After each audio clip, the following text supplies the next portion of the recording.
अस्सलाम वालेकुम, मैं हूं ताहिर खान। कहने को सदर ट्रंप डील चाहते हैं, कहने को सदर ट्रंप जंग बंदी चाहते हैं, लेकिन अगर अमेरिका की ईरान को दी हुई 15 शराइत को देखें तो ऐसा मालूम होता है कि सदर ट्रंप जंग बंदी नहीं चाहते, वो जंग को तोल देना चाहते हैं। आज भी ऐसा मालूम होता है कि सदर ट्रंप इन तस्वुरात में जी रहे हैं कि ईरान जंग में शिकस्त खा चुका है। ऐसा मालूम होता है कि सदर ट्रंप आज भी सोच रहे हैं कि ईरान सरेंडर करने के लिए तैयार है। अमेरिका के मुतालबात को अगर देखा जाए तो ऐसा मालूम होता है कि अमेरिका चाहता है कि ईरान न्यूक्लियर इनरिचमेंट को जीरो कर दे, तमाम की तमाम न्यूक्लियर साइट्स को तबाह कर दे और मुकम्मल तौर पर ख़त्म कर दे, अपने मिसाइल सिस्टम को रोल बैक कर दे, अपने मिसाइल निज़ाम को मुकम्मल तौर पर ख़त्म कर दे। ऐसा मालूम होता है कि उन शराइत में ये भी कहा जा रहा है कि स्ट्रेट ऑफ हुर्मुज़ से ईरान दूर हो जाए। ये भी कहा जा रहा है कि ईरान में इस्लामिक गवर्नमेंट के बजाय एक लिबरल किस्म की गवर्नमेंट को इंस्टॉल किया जाए। अगर अमेरिकी मीडिया को देखा जाए तो ऐसा मालूम होता है कि जंग बंदी के तनाजुर में सदर ट्रंप और अमेरिका इसराइल के साथ मिलकर एक नया खेल खेलने की कोशिश कर रहे हैं। अमेरिका की कोशिश है कि हम ईरान के जजीरे जिसको खार्ग आइलैंड कहा जाता है वहाँ पर फौजें उतारें, उस पर कब्जा करें और ईरान के ज़खायर को, तेल के ज़खायर पर कब्जा कर लें।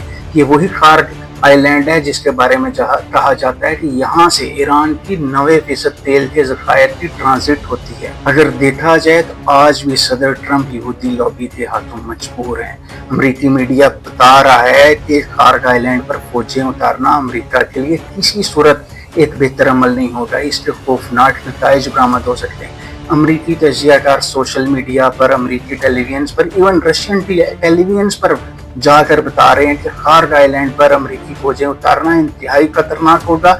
ऐसा होगा जैसे वहां पर अमेरिकियों की जानें ली जाएंगी। अमेरिकी तजियाकार स्कॉट रिटर ने आरटी को इंटरव्यू देते हुए बताया कि अमेरिकी फौज इस वक्त पैनिक में फैसले कर रही है।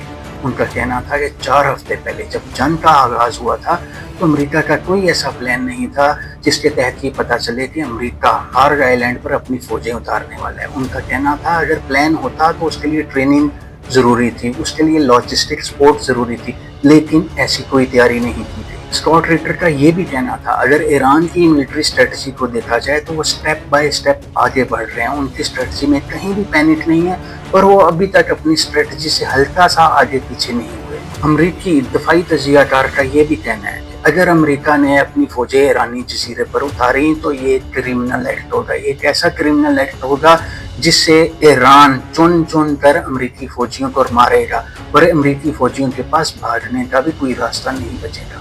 स्कॉट रिटर का ये भी कहना है कि अमेरिकी सदर ट्रंप को ना जाने किसने बताया है कि ये जजीरा बहुत अहम है, ऐसा कुछ भी नहीं है। उनका कहना है कि इस जजीरे से तेल की तरसील ज़रूर होती है मगर इस जजीरे पर तेल की पैदावार नहीं होती।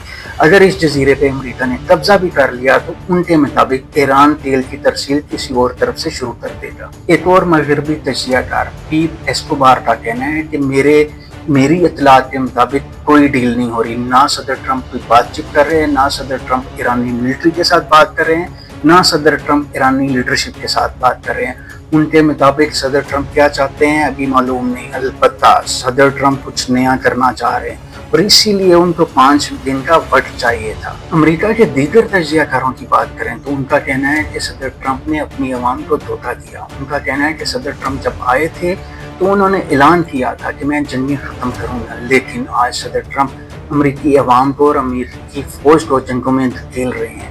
उनका कहना है कि अमेरिकी सदर अपने एजेंडे से हट चुके हैं, अब ये अमेरिका फर्स्ट के बजाय इजराइल फर्स्ट बन चुका है। ईरान के अंदर की बात की जाए तो इस वक्त ईरानी अवाम, ईरानी सियासतदान, ईरानी मिलिट्री लीडरशिप सुप्रीम लीडर के नीचे मुतहद है और वो कह रही है कि हम अमेरिका के साथ मुज़ाकरात नहीं कर रहे। उनकी तरफ से ये भी कहा जा रहा है कि अमेरिकी सदर धोखा दे रहे हैं और वो उन पर भरोसा करने के लिए तैयार नहीं है। अमेरिकी सदर की तरफ से पहले 48 घंटे की वार्निंग, फिर 5 दिन का वक्त। ऐसा मालूम होता है कि अमेरिकी सदर और अमेरिका एक नई चाल चलने में मसरूफ़ हैं, एक नया खेल खेल रहे हैं और ज़मीनी फौजें उतारने के लिए बड़ी कार्रवाई चाहते हैं। लेकिन अमेरिकी तजियाकारों के अपने मुताबिक ये एक सुसाइडल मिशन होगा जिसके नताइज अमेरिका को किसी भी सूरत अच्छे नहीं मिल सकेंगे। कहा जाता है ना कि जब बड़ी रियासतें और आलमी ताकतें डूबने लगती हैं तो उनके इक़दामात ही उनके नताइज सामने लाती हैं।